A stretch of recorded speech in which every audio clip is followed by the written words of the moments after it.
Boa noite, irmãos. Que bom estarmos aqui mais uma vez nessa noite. Eu sei que tem pessoas aqui que trabalharam muito hoje já, tem pessoas que ainda estão trabalhando nesse momento, gostariam de estar aqui, mas precisam trabalhar nessa hora. Minha esposa e eu estamos de férias, então durante o dia a gente faz algumas coisas, descansa um pouquinho, e é sempre bom nos encontrarmos com os irmãos à noite, e está sendo muito proveitoso para nós essa semana.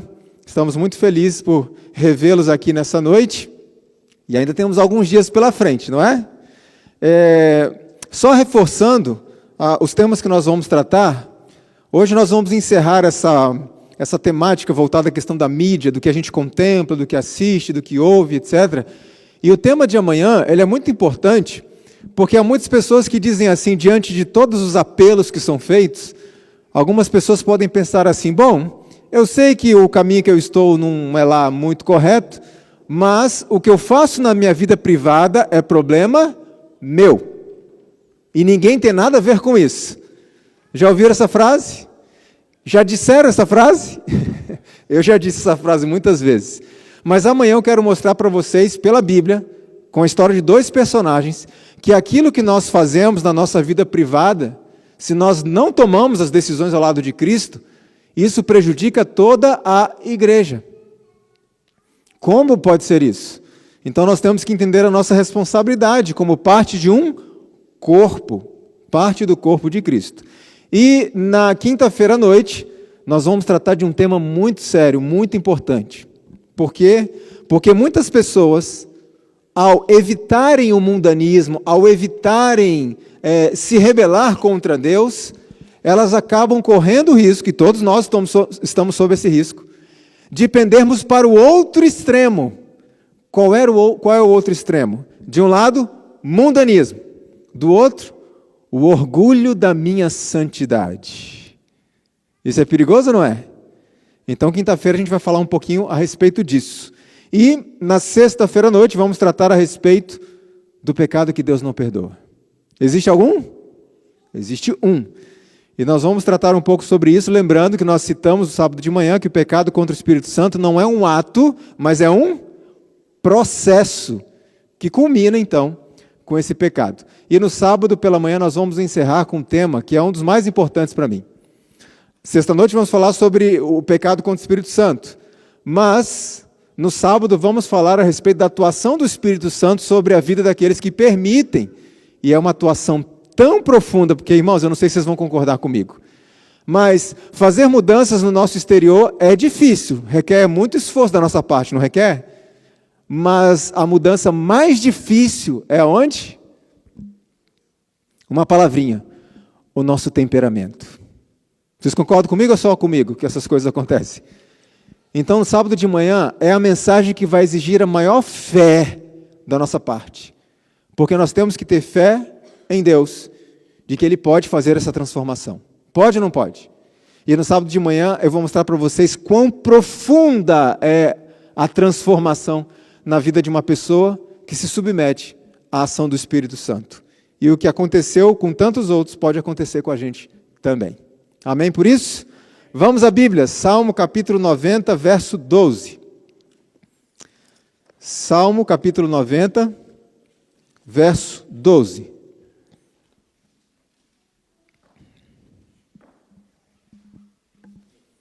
Salmo 90, verso 12.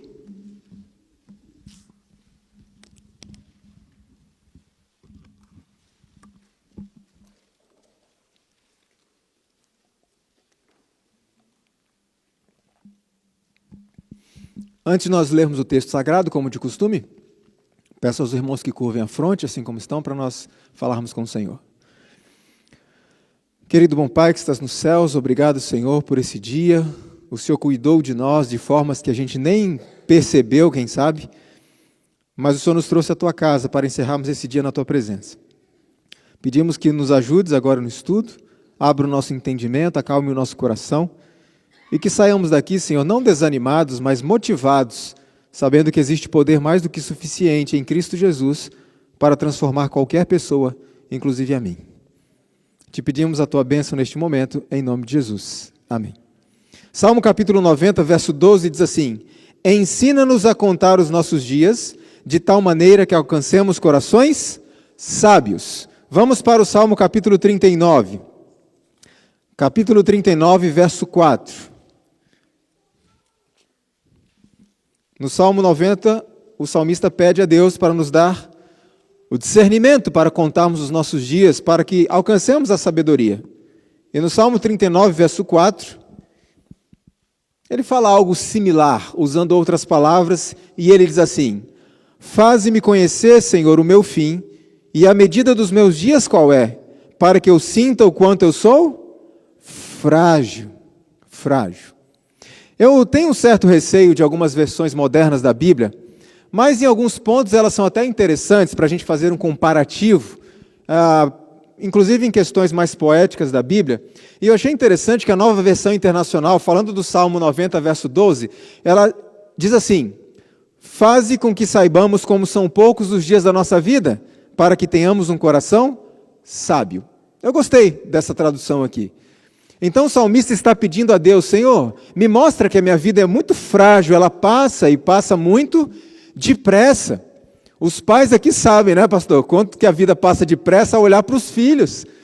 Parece que os filhos nasceram mês passado e os filhos já estão crescendo, daqui a pouco as meninas já estão indo para a faculdade, para a graduação. O tempo vai passando, parece que eu me casei há um mês e já fizeram 16 anos que eu me casei. Então nossos dias passam muito depressa. E nós temos que clamar a Deus todos os dias a sabedoria, o discernimento, para que saibamos aproveitar os nossos dias. E quando eu falo aproveitar os nossos dias, irmãos, não é no conceito que as pessoas aí de fora têm, de curtir a vida. Não, aproveitar os nossos dias para alcançarmos a sabedoria que vem do céu e recebermos então o poder do Espírito Santo. De todos os talentos, os dons que Deus nos concedeu, existe um dom que ele vai mais pedir contas, mais do que todos os outros. Você sabe que dom é esse? O nosso tempo. Veja que interessante esse texto aqui. O nosso tempo pertence a Deus. Cada momento é seu e estamos sob a mais solene obrigação de aproveitá-lo para a sua glória. De nenhum talento que nos concedeu requererá ele, Deus, mais estrita conta do que do nosso tempo. Por que o tempo é o dom mais importante que Deus nos concedeu? É simples, porque a forma que administramos o nosso tempo determina todo o resto. Concordam comigo? Querem ver uma coisa? Qual é a base de uma vida cristã vitoriosa? Não é a convivência com Cristo? E para que tenhamos essa convivência com Cristo, nós precisamos saber administrar o quê? O nosso tempo. Então, o tempo determina tudo. Por isso, é-nos revelado que é pecado fazer o quê? Desperdiçar o tempo. Isso é sério ou não é? Desperdiçar o tempo é pecado. E esse texto é importante porque muitas vezes nos perguntamos: será que fazer isso aqui é pecado? Será que fazer aquilo ali é pecado? Será que assistir isso ou aquilo é pecado? Na verdade, a pergunta tem que ser muito mais profunda do que isso. Porque existem coisas que nós podemos estar fazendo, vendo, ouvindo, que não é pecado em si mesmo, mas que pode estar tirando o nosso tempo daquilo que é essencial. Por exemplo, a minha esposa e eu gostamos muito de assistir documentários sobre a vida natural. Algum pecado nisso? Não. Mas isso, se nós não estivermos atentos, pode estar tirando o nosso tempo. Podemos estar gastando tempo demais nessas coisas. Então essas coisas não são pecado em si mesmas, mas podem se tornar pecado se eu estiver desperdiçando o quê? O meu tempo ali. Então temos que estar atentos a essa questão. Uma coisa interessante é que Deus deu sabedoria e inteligência ao ser humano para que o ser humano construísse máquinas, equipamentos, tecnologias que nos ajudassem a economizar o nosso tempo. Querem ver algumas delas? Preste atenção nisso aqui.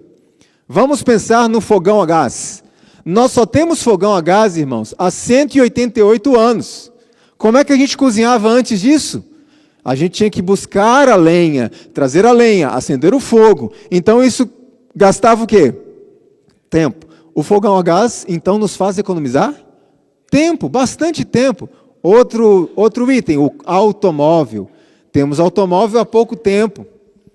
Mas o automóvel hoje nos permite nos locomover com maior velocidade e economizar o nosso tempo, porque antes do automóvel, como é que a gente ia de um lugar para outro? A pé?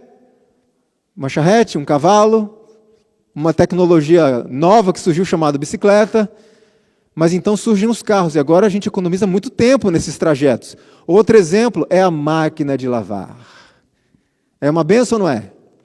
Sim, antigamente as mulheres lavavam roupa como? Ia no rio ou no tanque, né? As mamães mais jovens provavelmente não sabem o que é ter que lavar todas as fraldas dos bebês. Então a máquina de lavar veio para ser uma bênção para nós. Você coloca a roupa ali e vai fazer outras coisas, enquanto a roupa está lá lavando e sai centrifugada, quase seca já. Então é uma bênção para nós. Economiza muito tempo. O avião, antigamente, grandes distâncias, levavam muito tempo. Para você ir para um continente, um outro continente, eram meses. A irmã White saiu dos Estados Unidos e foi para a Austrália. Foram 4 meses de viagem no mar para poder chegar na Austrália. Hoje, com um avião, nós quando viemos para cá, a gente jantou lá em São Paulo, em Guarulhos, e tomamos o de jejum aqui na América. Quando que faríamos isso se não tivesse o avião? Então é uma bênção para a gente economizar tempo nos nossos trajetos. E o e-mail, a gente só tem e-mail há 59 anos. Como é que a gente se comunicava antes de ter e-mail? Carta, que bênção que era chegar em casa, abrir a caixinha do correio e ver uma carta ali. Os mais jovens não sabem o sabor disso. Principalmente quando se namorava à distância, sabe? Ou quando estava longe dos pais. Que gostoso que era receber uma carta. Mas o e-mail é uma bênção, porque agora a gente não precisa esperar o carteiro levar a carta até nosso ente querido. A gente escreve para ele aqui, clica no botão e o que acontece? Chega na hora e ele já pode ler. Então é uma bênção para nós, economiza tempo também. E o computador? Só temos computador há 53 anos. Irmãos, a primeira vez que eu encostei num computador na minha vida, eu tinha 15 anos de idade. 15, e com medo ainda, de encostar e apertar um botão e acontecer algum problema em algum lugar. Hoje, as crianças praticamente os bebês já nascem sabendo mexer em tudo, é ou não é? Isso ajuda a gente, é uma bênção, para fazer, por exemplo, pesquisas. A gente pode encontrar muita informação. Hoje, irmãos, não é tão simples assim um pregador chegar num púlpito e falar qualquer coisa, não. Porque a internet hoje, o computador, permite que a gente acesse as informações e vamos conferir se o que ele está falando é verdade. Então, é uma bênção para a gente poder pesquisar e mais uma série de outras coisas. E o telefone celular? 1973, só 51 anos que a gente tem à disposição. Pessoas como eu têm há menos tempo, porque o celular era muito caro. Então, veja, que bênção que foi o celular. Porque agora a gente pode se comunicar com as pessoas mais facilmente. Eu estudei 8 anos no NASP, lá em São Paulo. E naquela época, eu morava a 1000 quilômetros de distância dos meus pais. Sabe como é que eu falava com eles naquela época? Eu tinha que ir para uma fila. Do quê? Lá no Brasil se chama orelhão. Não sei como é que chama aqui. Ou em Cabo Verde. Orelhão. E a gente ficava ali, mas já era tecnológico, usava um cartão, não era uma ficha, né? Era uma benção o celular. Nos permite falar com as pessoas que nós amamos em tempo real, a hora que a gente quiser. A gente leva no bolso o telefone. A internet, nós só temos há 34 anos. Eu sou mais velho do que a internet. A internet foi concebida com fins militares, mas se tornou disponível às pessoas há pouquíssimo tempo. Alguém consegue imaginar a vida sem internet? Difícil, né? Mas a internet, ela é uma bênção ou não é? Depende. Pode ser uma bênção, pode não ser. Vamos falar sobre isso daqui a pouco. E o Instagram? 14 aninhos. O Instagram é um adolescente. Parece que a gente tem Instagram há décadas. Pode ser uma bênção para nós? Pode, mas pode ser uma grande maldição. O último aqui, o WhatsApp. O WhatsApp também é novinho, também é adolescente, só tem 15 anos. Aliás, vai fazer, né? Não, tem 15 anos. Alguém consegue imaginar uma vida sem WhatsApp? Se existisse o WhatsApp no tempo que eu estudava lá no colégio, eu poderia falar com meus pais olhando para eles, com chamada de vídeo. Olha que bênção. Então, preste atenção numa coisa. Nós temos tudo que outras gerações nunca tiveram. A humanidade viveu mais de 5.000 anos sem nada disso, e a gente se pergunta, como é que eles sobreviveram tanto tempo sem tudo isso? Hoje, quando falta energia elétrica em casa, a gente fica meio perdido. Fica ou não fica? Sem saber muito o que fazer. Como é que essas pessoas viveram tanto tempo sem nada disso? Agora, uma conta matemática aqui não fecha para mim.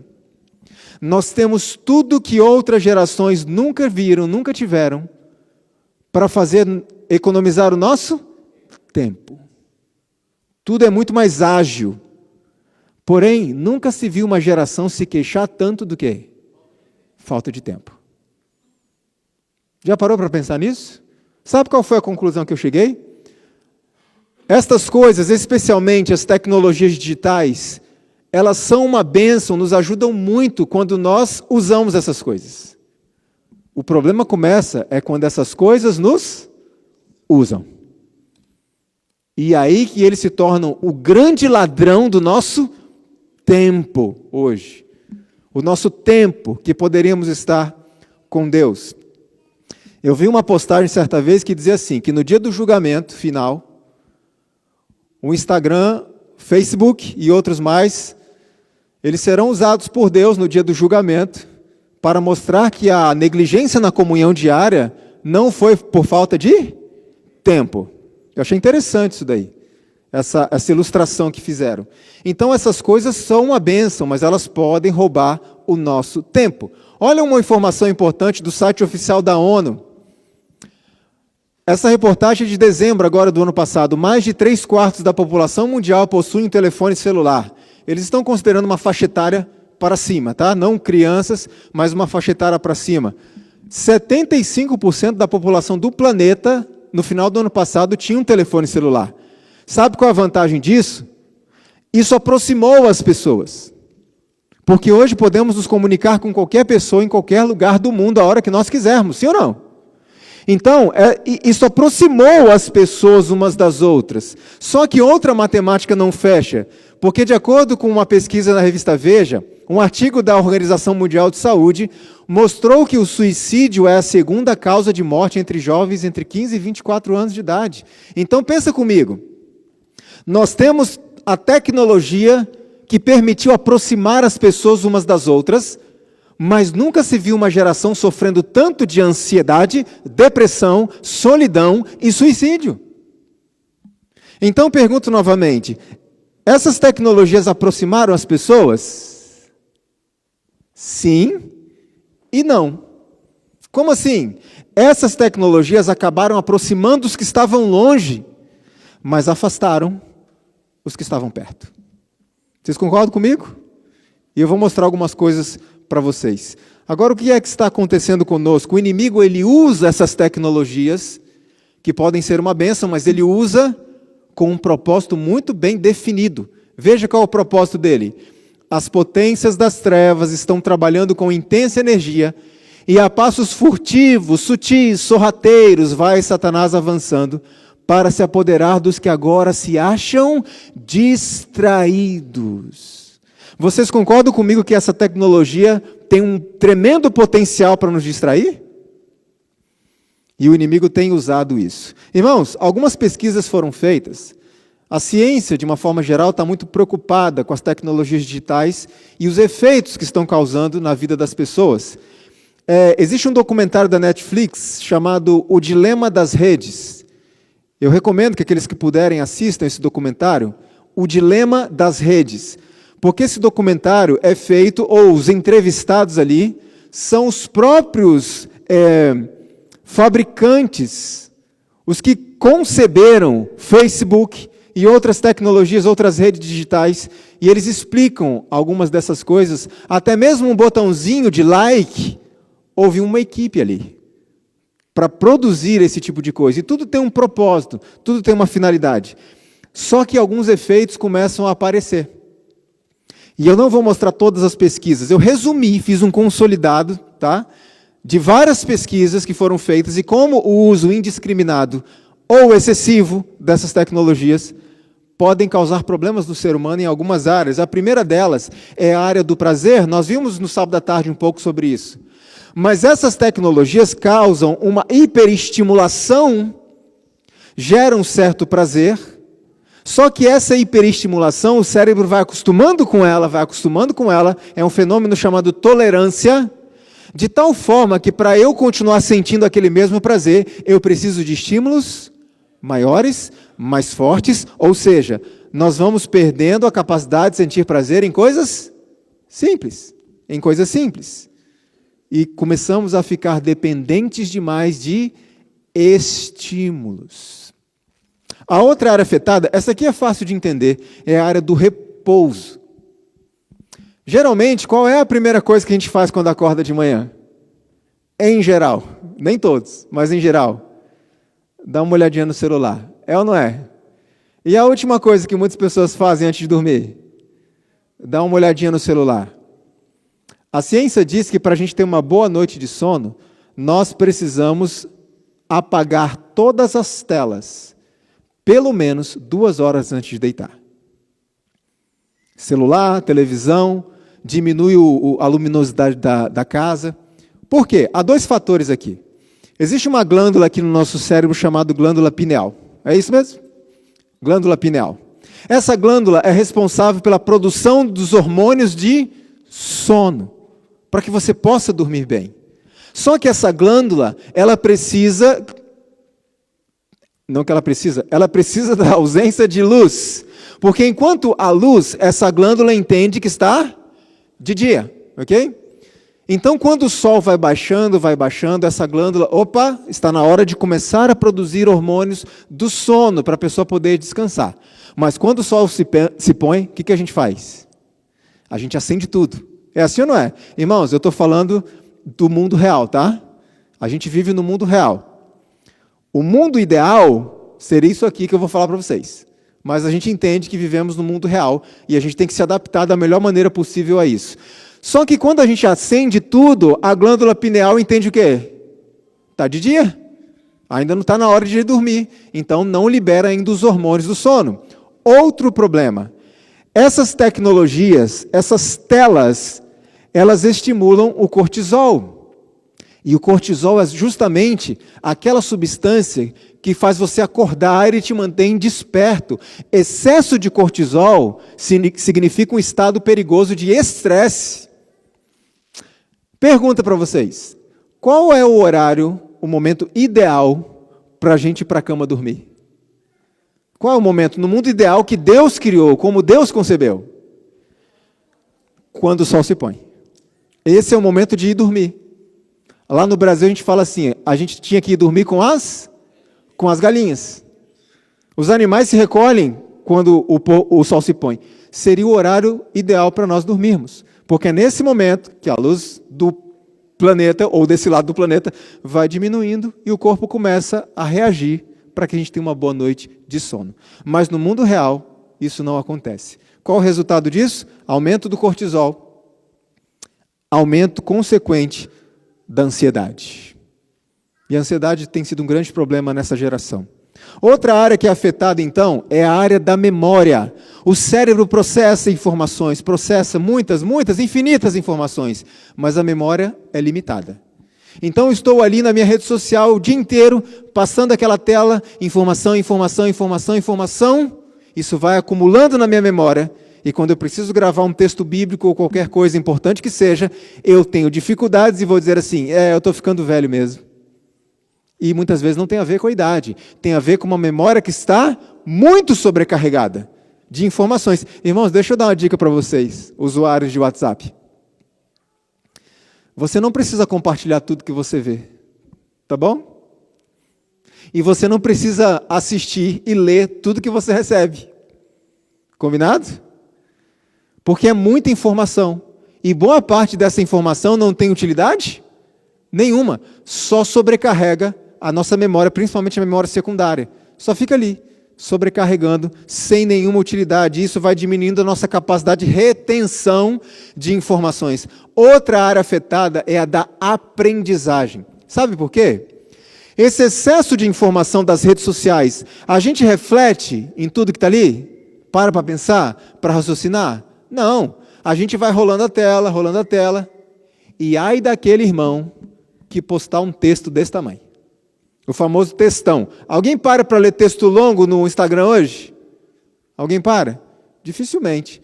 A gente vai passando e não raciocina, não pensa, não reflete informação nenhuma ali.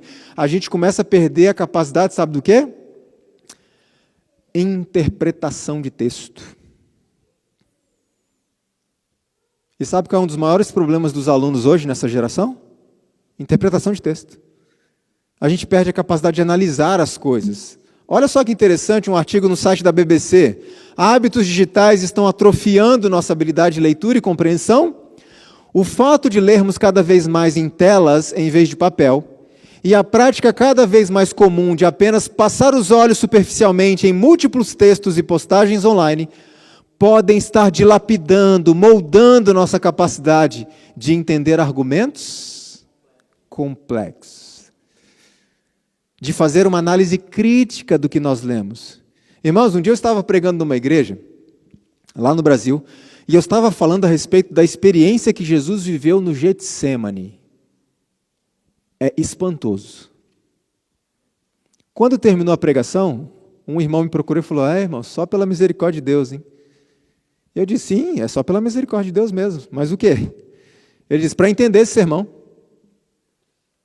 Muito complicado, muito difícil de entender. E eu disse, irmão, pode ser. Na verdade, a Bíblia tem pontos muito difíceis, o Espírito Santo, a gente depende do Espírito Santo para compreender. Mas muitas vezes estamos perdendo a capacidade de compreensão por causa dos nossos hábitos do dia a dia, de passar o olho rapidamente em muitas coisas. Um dia uma colega minha falou assim, Leandro, eu queria muito ler os livros de Ellen White, mas são muito complicados. E eu ouvi dizer que vão publicar os livros de Ellen White na linguagem jovem. E eu disse a ela assim, vem cá, você é formada em odontologia, né? Você é dentista. Sim, eu sou. Foram quantos anos de faculdade? 5. Isso, 5. Me diz uma coisa, os livros da faculdade eram na linguagem jovem? Eram na linguagem de hoje, uma linguagem mais simples? Ela me disse, Leandro, não dá para conversar com você não, tchau. Vocês entendem onde eu quero chegar? Nós vamos perdendo a nossa capacidade de sentar diante de um livro e examinar aquilo, e existe uma tecnologia muito importante hoje chamada dicionário, para qualquer palavra que a gente não compreenda, e a gente vai perdendo essa capacidade. Nós precisamos resgatar isso. E o que a gente vai fazendo o ser humano vai perdendo a capacidade de analisar argumentos complexos, vai perdendo sua capacidade intelectual, e parece que a gente vai se adaptando a isso, rebaixando o nível intelectual da igreja. O que a gente tem que fazer? Tem que resgatar, tem que elevar o nível intelectual da igreja. Então temos que entender o que pode estar nos atrapalhando nesse trabalho para compreendermos melhor as Escrituras. A leitura digital parece não favorecer as habilidades de compreensão dos leitores e o processamento das informações é mais raso nesses meios online. Entende o que o artigo está dizendo? Não é você pegar um tablet, um celular e ler um texto ali. Ela está falando sobre essa prática de redes sociais, de passar e não analisar absolutamente nada. A gente vai perdendo a nossa capacidade, a mente fica preguiçosa. E aí quando vem um argumento um pouco mais complexo, né, pastor? Depois eu vejo isso. Vou mudar aqui para outro canal. Então temos que resgatar isso. Outra área afetada pelo uso indiscriminado e ou excessivo dessa tecnologia é a área da afeição. Os relacionamentos ficaram mais superficiais, vocês concordam comigo? Antigamente se escrevia carta, páginas. Depois os e-mails, reduziram um pouco o tamanho das mensagens. Depois chegaram, SMS, uma frasezinha pequena. E hoje tem muita gente que se comunica só com figurinha. Aliás, falando de figurinha, vocês conhecem o emoji, né? Aqueles rostinhos que tem no WhatsApp, etc. Você sabe por que foi inventado aquilo? Porque os textos, eles não carregam a emoção da pessoa quando escreveu. Alguém aqui já recebeu um e-mail que teve a sensação de que a pessoa estava brava com você? Estava com raiva? Parecia até que estava gritando? E na verdade não estava? Por que criar os emojis? Para colocar um pouco mais de emoção nos textos. Agora, olha que interessante isso daqui. As pessoas ficam próximas fisicamente, mas se tornaram distantes emocionalmente. Deixa eu mostrar algumas imagens para vocês. Preste atenção nisso aqui. Tomando um lanche com os amigos. É assim ou não é? E há uma forte possibilidade desse grupo estar conversando entre si no mesmo grupo de WhatsApp. Olha o que mais. Curtindo uma praia. Passeio com a namorada. Que romântico. Reunião de família. Irmãos, vocês estão vendo ali aquela seta vermelha na cabecinha do menininho? Eu coloquei aquilo ali para chamar a nossa atenção por um detalhe. Sabe como a ciência chama aquilo dali? Crime contra uma criança. Crime contra uma criança. Na França, é proibido por lei a produção de material visual, desenhos, essas coisas, para crianças com idade inferior a 3 anos. É proibido. E a proibição foi fundamentada numa pesquisa científica que você encontra lá no site do Conselho de Audiovisual do governo francês. Por que uma criança com idade inferior a 3 anos não deve ter contato com essas telas? A mente dela é muito plástica ainda. A mente dela, para falar a verdade, a mente de um adulto já é afetada por essa estimulação, é ou não é? Pense na mente de uma criança que ainda está em formação. Eu quero mostrar 2 reportagens para vocês, especialmente os pais de crianças pequenas aqui. Esse aqui é o Dr. Isaías. Ele é um médico geneticista e ele ficou muito preocupado com uma coisa. Ele percebeu que houve um crescimento explosivo do autismo no Brasil, de casos de autismo. E ele começou a fazer uma investigação e ele descobriu que esses casos tiveram uma subida muito rápida a partir de 2020. Vocês lembram o que aconteceu em 2020 no mundo inteiro? A partir de 2020? Uma pandemia? E ele investigando, ele percebeu, não sei se é exatamente uma suposição dele, uma conclusão dele, que os casos de autismo cresceram muito a partir de 2020, por conta das famílias que ficaram em casa, confinadas por causa da pandemia, e de crianças que não iam mais para a escola, ficavam em casa ali, e passavam o tempo inteiro onde? Na televisão e no celular. E ele diz que isso pode ter contribuído para casos de autismo. Por isso, existe uma recomendação, não só lá no Brasil, mas aqui na América também, deixa eu ler aqui, está meio pequenininho. Olha só, o doutor Isaías, esse geneticista, ele defende a recomendação da Academia Americana de Pediatria e da Sociedade Brasileira de Pediatria. E qual é essa recomendação? Que uma criança com idade inferior a 2 anos não deve ter nenhum contato com essa tecnologia digital. Nenhum. E se a criança tem entre 2 a 5 anos, no máximo 1 hora por dia. No máximo.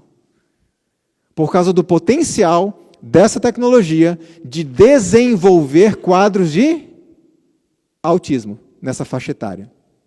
Isso é sério ou não é? Querem ver outra reportagem? Folha de São Paulo. Smartphones e redes sociais estão destruindo a saúde mental das crianças.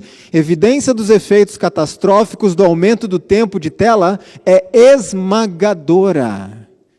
E eu sempre me perguntei por que uma criança de 5 anos de idade precisa de um celular. Irmãos, a gente precisa repensar algumas coisas ou não? Como famílias, como pais, precisamos rever algumas coisas. Um conselho que eu sempre dou é: estude um pouco da fisiologia humana, do funcionamento do cérebro, porque o Satanás estuda muito isso. Ele nos estuda desde o momento que a gente nasce. Então nós precisamos estudar como o nosso corpo, como a nossa mente funciona, para que a gente possa entender como que determinados estímulos nos afetam, positiva ou negativamente. Irmãos, estamos numa batalha, isso aqui é uma guerra, não estamos de férias. Então nós temos que buscar esse conhecimento. Bom, nessa área da afeição, não terminei, né? Tem mais a área da afeição. Olha aqui, almoço em família. Perceba que o prato nem foi tocado, porque antes de comer tem que fazer o quê? Tem que bater uma foto para postar. Olha só, irmãos, não estou falando, tá? Tem pessoas que gostam de fazer receitas, gostam de compartilhar receitas. Isso é normal, tirar uma foto do prato, mostrar e tal. Não é isso que eu estou falando. Muitas pessoas de jejum não, né? Como é que fala de jejum aqui? Pequeno almoço e breakfast, ok. Tira foto. Hora do almoço, do lanche, foto. Hora do jantar, foto. Qual a intenção disso? Olha o que mais. Essa aqui é fantástica. Família foi visitar a avó que estava se sentindo muito sozinha. Vocês estão vendo a vovó lá no meio da foto? Cabelinho branquinho? Conseguiram identificar ali? A vovó, tadinha, ela está assim, ó. Continua sozinha, completamente sozinha. Lembra o que eu falei? Aproximou quem estava longe, mas afastou quem estava perto de nós. Olha outro exemplo, passeio com o filho. Adorando ao Senhor na igreja. Irmãos, eu preciso falar disso. Porque, infelizmente, muitos de nós estamos tão tomados, escravizados por essa tecnologia que não conseguimos nos desconectar nem na casa de Deus. E eu quero falar um ponto importante aqui. Quando a gente trata dessas coisas, nós como seres humanos temos uma tendência de ficar assim, ó. Quem é? Quem é que está fazendo isso? Não, a intenção não é essa. Qual é a intenção? É o que Paulo falou. Examinai-vos a vós mesmos. Não é para ninguém ficar olhando para o lado, tá? Deixa eu ver. Por exemplo, há casos de pessoas que usam o WhatsApp dentro da igreja porque uma pessoa aqui, um diácono aqui, precisou se comunicar com alguém que está lá no fundo. Isso acontece ou não? Isso é necessário? Sim, normal. Há pessoas que estão organizando uma programação envolvendo muitas pessoas, uma igreja muito grande, e estão aqui se comunicando. Não é disso que eu estou falando, por isso que eu repito, não fiquem observando as pessoas, cada um examine a si. Mas há pessoas que estão aqui, enquanto a palavra de Deus é exposta, eu posso ser uma pessoa que estou aqui mexendo no meu WhatsApp, trocando mensagens banais, assistindo alguma coisa. Um dia eu me deparei com uma moça, e eu falo que não repitam isso, tá? Não façam o que eu fiz. Mas estávamos cantando, todo mundo de pé, e tinha uma moça na minha frente que ela mexia os braços assim, de um jeito estranho, e eu fiz assim, ó. Não façam isso, tá, irmãos? Isso é feio o que eu fiz. Mas eu fiz assim, o que está acontecendo com essa moça? A moça estava jogando no celular, de pé, jogando no celular e cantando um hino. E jogando um jogo nada cristão, extremamente violento. Então muitas pessoas não conseguem se desligar na casa de Deus, mas Leandro, eu trago o celular para poder acompanhar os textos bíblicos. Oh, irmão, em nome de Jesus, traga a sua Bíblia. Nesse livro aqui não vai aparecer nenhum sinalzinho vermelho dizendo que tem uma mensagem nova. E nem um sonzinho dizendo que chegou uma mensagem para você. Vamos ser sinceros? Eu estou com meu celular aqui vendo a Bíblia. Daqui a pouco aparece uma notificação de mensagem de alguém. Quantas pessoas têm a disciplina de dizer, não vou ver a mensagem? Vou continuar lendo o texto. Quantas tem? Só que o problema é muito maior do que isso. Um dia fizeram uma pesquisa, um experimento com um ser humano, da seguinte forma. Ligaram eletrodos no cérebro do rapaz, colocaram ele na frente de um computador, com o celular dele do lado. Disseram assim, olha, você vai ficar trabalhando aí, e nós vamos ligar para o seu celular. Não atenda, somos nós, não é sua filha, não é sua esposa, não é ninguém. Somos nós, apenas nós. Não atenda, não mexa no celular. Ele, tá bom. Então ele estava ali mexendo no computador, trabalhando, daqui a pouco o celular dele tocou. Ele, bom, não é comigo, são só os pesquisadores, está tudo certo, vou continuar trabalhando, nem olhou para o celular. Sabe o que aconteceu no cérebro dele? O computador registrou ondas de estresse, de muito estresse. Ainda que ele soubesse que não era nada de importante, apenas o som do celular tocando, gerou uma reação de estresse no corpo dele, como que dizendo, vai, pega esse negócio, atende. Ou seja, eu estou lendo a Bíblia, aparece uma notificação, ainda que eu não veja, só o fato de aparecer uma notificação já é capaz de causar estresse no cérebro e nos desconectar do que estamos fazendo, do nosso estudo. Olha como isso é sério. E isso vai além, irmão, sabe por quê? Porque o meu celular dentro da igreja pode distrair a pessoa que está do meu lado, que não tem nada a ver com aquilo. E pode, inclusive, trazer uma reação de estresse a ela, por causa daquele som do celular. Então temos que estar atentos em relação a isso. Outra questão, distração na casa de Deus. Veja esse texto aqui, como ele é importante para nós. Quando a palavra é exposta, deveis lembrar-vos, irmãos, de que é a voz de Deus que vos está falando por meio de seu servo. E escutai com atenção, não dormiteis nessa hora. Quando a irmã White fala não durma nessa hora, ela provavelmente não se refere apenas a dormir mesmo, dormir literalmente, o que já é um grande problema. E eu repito, tem muita gente que dorme hoje na hora do culto, tem ou não tem? E uma dessas pessoas pode ser quem? Pode ser quem? Pode ser eu. Então deixa eu explicar uma coisa para vocês. A intenção não é a gente ficar vigiando quem está dormindo, tá bom? Quero reforçar isso.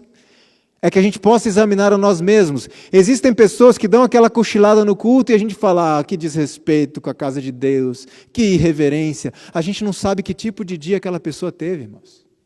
Vocês entendem o que eu estou falando? A gente não sabe. Então, não é disso que eu estou falando. Exatamente, muito bom, pastor. E mesmo tendo o dia cheio, carregado, exaustivo, ela veio para a igreja. Mas há muitas pessoas que não tiveram esse dia exaustivo, muitas pessoas que dormem em qualquer canto, em qualquer lugar.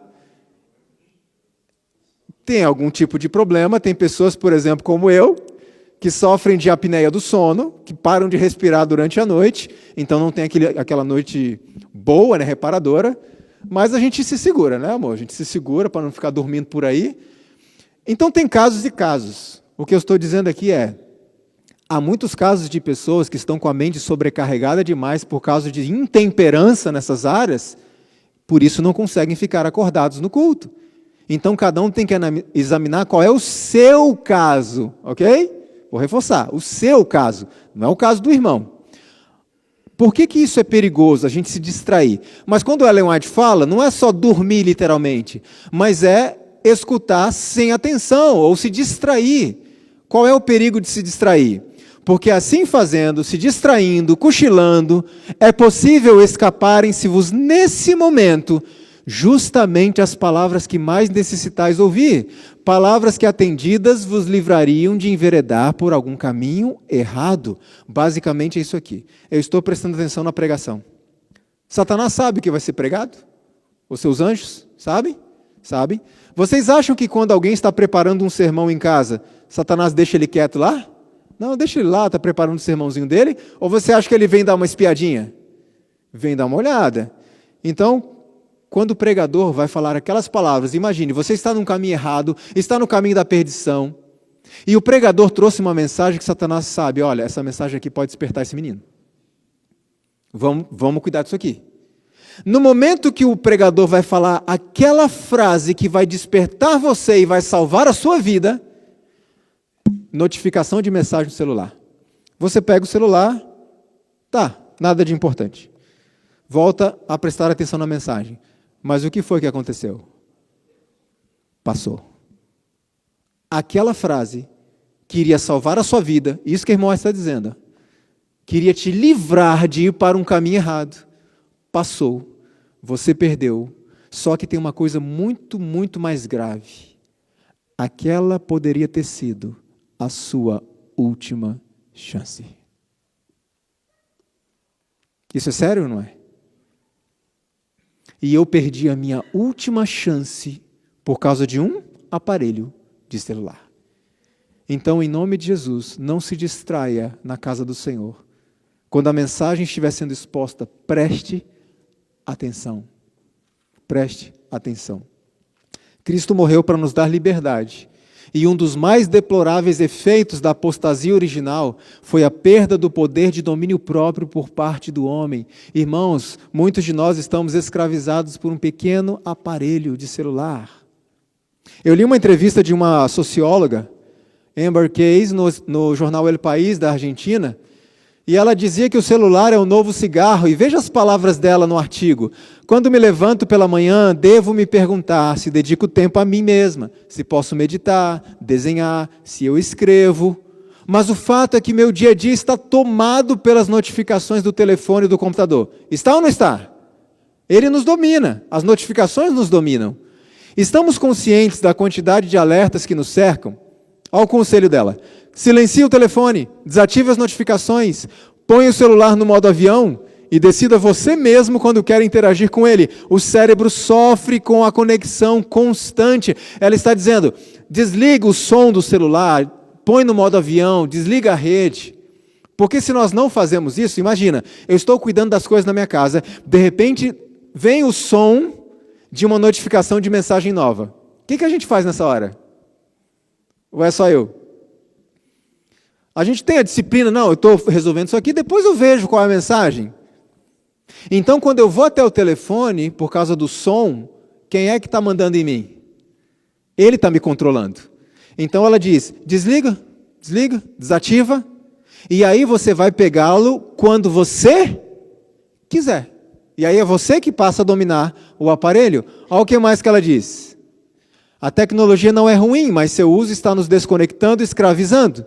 Chegamos a olhar o celular entre 1.000 e 2.000 vezes por dia. O celular tem relatórios disponíveis de quantas vezes você desbloqueia a tela. E essa é a média de desbloqueio de tela, 1.000 a 2.000 vezes por dia. E existem também relatórios ali de quanto tempo você passa em cada aplicativo. Irmãos, eu falo por experiência. Facilmente a gente passa de 4 horas por dia no WhatsApp. E eu não estou falando de pessoas que trabalham com WhatsApp, tá? Conversas normais do dia a dia. Também não estou falando do pastor não, viu? Pastor, o WhatsApp é o escritório dele 24 horas por dia, né, pastor? Não são esses casos. Mas casos de pessoas que passam 4, 5 horas por dia em atividades banais nas redes sociais. Olha que interessante que ela fala mais. Há cada vez mais casos de gente que precisa escapar disso, que explodiu pela depressão, pela ansiedade, que são 2 fatores que estão intimamente ligados, ansiedade e depressão. A gente falou sobre isso no sábado à tarde.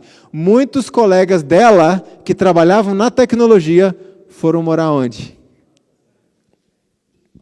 Vocês sabiam que no Brasil existem clínicas de recuperação para viciados em tecnologia? Assim como tem para drogados, já existem clínicas assim. E os colegas dela foram morar em fazendas. Olha a sabedoria de Deus. Deus sempre quis que o seu povo se afastasse de onde? Das cidades. Então faça um apelo, se você tem condições, ore, planeja, senta com a sua família e faça isso. Há casos e casos, irmãos, e nós não estamos aqui para julgar casos, mas se você tem condições de fazer isso, faça. Você vai ver a bênção que vai ser na sua vida. Bom, a escravidão é tão acentuada que algumas pessoas acabam arriscando a própria vida.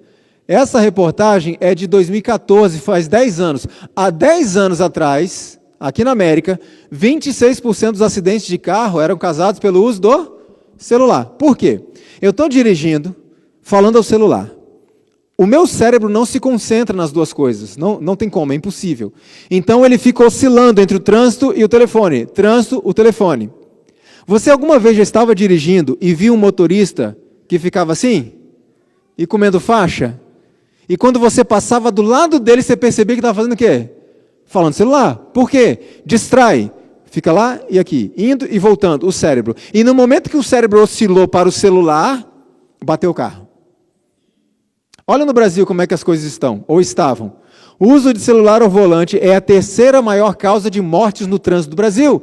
E hoje nós evoluímos, porque hoje não falamos no celular mais. O que a gente faz no volante?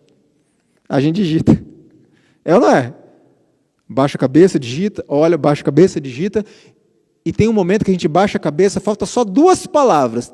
E nessas 2 palavras, uma família inteira foi destruída, que não tinha nada a ver com aquilo.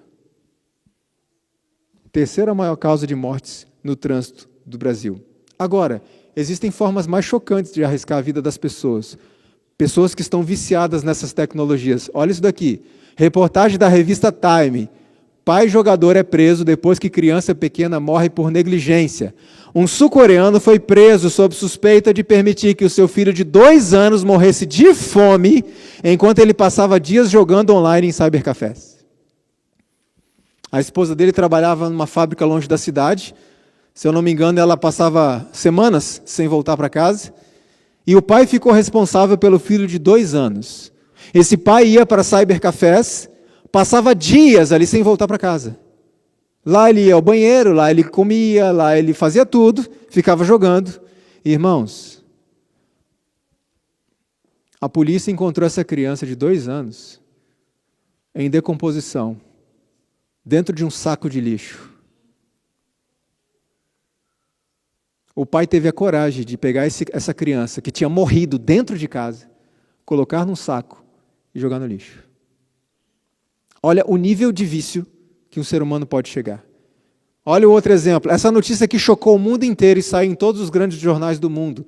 Um casal sul-coreano também, eles tinham se viciado num jogo que tratava de cuidar de uma criança virtual. Então, no jogo, você tinha que educar a criança, dar comida nos horários certos, como se fosse uma criança real. Só que eles tinham uma bebezinha. E vocês sabem que bebês precisam se alimentar com maior regularidade. Irmãos, essa bebezinha morreu de fome, porque os pais estavam viciados num jogo de criar uma criança virtual. E a criança real foi abandonada e morreu. Olha um outro exemplo. Esse aqui é chocante também. Japonês mata os pais para poder assistir anime sem interrupções. Ele confessou à polícia: me incomodava cuidar dos meus pais. Eles sempre interrompiam enquanto eu estava assistindo o anime. Eu não aguentei e matei os 2. 80 e poucos anos de idade, cada um dos pais dele. Olha o nível que uma pessoa pode chegar. Mas, Leandro, você está exagerando. Isso aí é o extremo. É o extremo. A grande parte das pessoas não vai chegar a um nível como esse. Mas eu preciso chamar a atenção para uma estratégia muito eficaz de Satanás. Por não cometermos grandes pecados, acabamos nos sentindo confortáveis com os pecados pequenos. Eu nunca vou matar o meu pai e minha mãe por causa de um filme. Mas aquele ódiozinho que eu alimento no meu coração contra o meu irmão, o que é uma raiva, um ódiozinho no coração em relação a assassinar alguém? Mas Jesus ensinou que o ódio no coração contra alguém é o quê? É assassinato.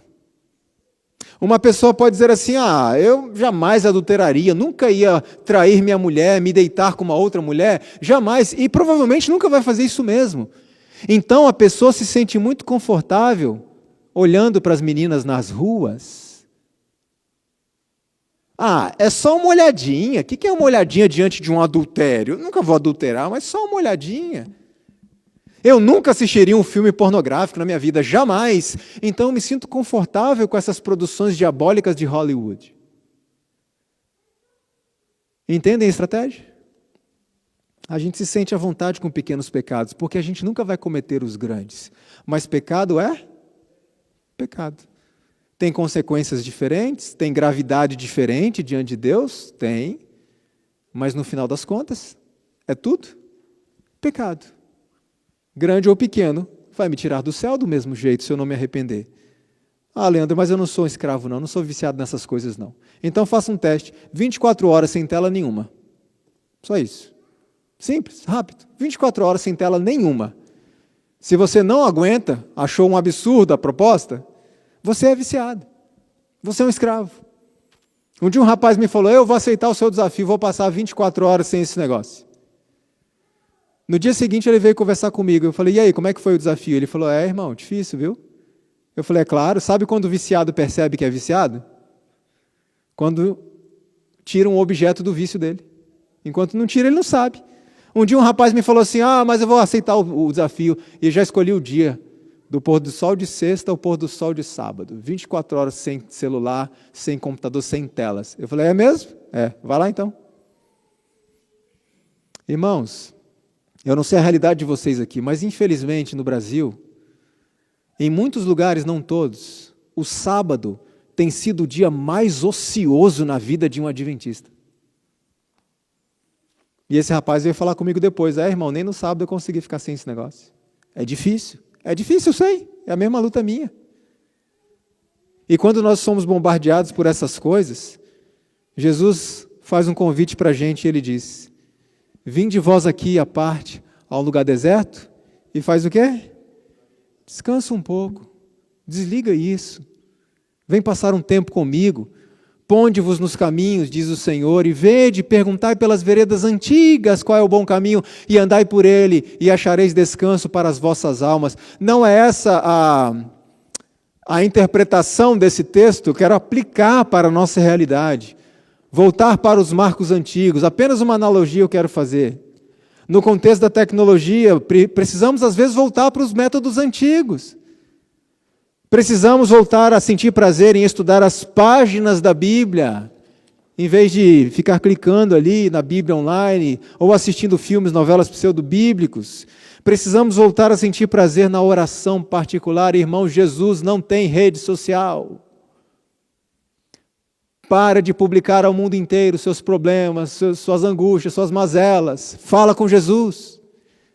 É claro que Deus usa pessoas com quem a gente pode conversar, abrir o coração, pessoas tementes a Deus.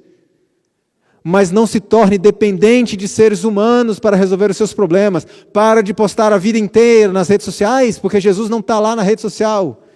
Vai conversar com Ele. Conta para Ele os problemas. É o momento de voltarmos para os marcos antigos e voltarmos a sentir prazer no silêncio. Perdemos o prazer pelo silêncio. Hoje tudo tem que ter som. Irmãos, até um momento de oração tem que ter fundo musical. Não estou dizendo que isso é pecado, mas pode facilmente distrair a sua mente da oração. Nós temos que voltar a sentir prazer no silêncio. Voltar a sentir prazer num passeio em meio à natureza. E não é pecado tirar foto, a gente gosta.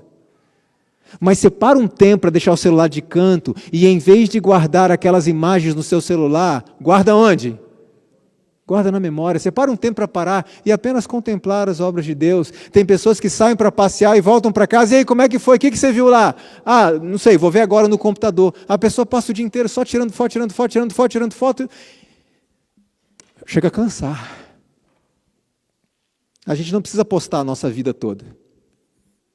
É o momento de voltarmos aos marcos de uma visita à casa de um amigo, para a gente bater papo, conversar, frente a frente, celulares desligados. Sabe por que Satanás não quer que a gente lembre disso? E que volte a esses sistemas antigos? Porque ele sabe que quando todas as outras vozes silenciam e em sossego esperamos diante de Deus, o silêncio da alma torna mais distinta a voz de Deus. Então o que o diabo não quer? Silêncio. Ele quer cada vez mais o quê? Barulho. Nós precisamos silenciar as vozes exteriores, tá, irmãos? Eu não estou falando de esvaziamento da mente, não, tá? Cuidado com isso. Não é isso. É silenciar as vozes exteriores, para que a voz de Deus seja mais perceptível. Tá bom, Leandro, eu entendi que tenho falhado muito nisso. Dá para recuperar o tempo perdido? Sim ou não? O tempo esbanjado nunca poderá ser recuperado. Não podemos fazer voltar atrás nem sequer um momento. O tempo que nós desperdiçamos não volta mais.